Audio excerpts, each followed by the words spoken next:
November 30-ന് Kottayam പാമ്പാടിയിലാണ് team തെരഞ്ഞെടുപ്പിനായുള്ള സംസ്ഥാന championship നടന്നത്. എന്നാൽ അസോസിയേഷൻ പുറത്തിറക്കിയ ആദ്യ പട്ടികയിൽ റണ്ണറപ്പായ കോട്ടയത്ത് നിന്നും 5 പേരാണുണ്ടായത്. ലൂസേഴ്സ് ഫൈനൽ ബഹിഷ്കരിച്ച് 4-ാം സ്ഥാനത്തെത്തിയ കണ്ണൂരിൽ നിന്നും 9 പേർ ടീമിൽ. പിന്നീട് കണ്ണൂരിലും തൊടുപുഴയിലും നടന്ന ക്യാമ്പുകൾ അവസാനിച്ചപ്പോൾ പട്ടികയിലില്ലാത്തവരും ക്യാമ്പിൽ പങ്കെടുക്കാത്തവരും കളിക്കാരെ ഞെട്ടിച്ച് ടീമിലെത്തി. തൊടുപുഴയിൽ വെച്ചായിരുന്നു 2ാമത്തെ സെക്ഷൻ ക്യാമ്പ്.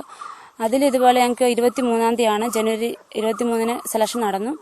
അതിലും ക്യാമ്പിൽ വരാത്തവർ പോലും ടീമിൽ ഇടം നേടിയിട്ടുണ്ട്. പിന്നെ റിസർവ് 32 അംഗ ടീമിൽ എത്താൻ പാടില്ലാത്ത കുട്ടികൾ പോലും 16 അംഗ ടീമിൽ നേടി.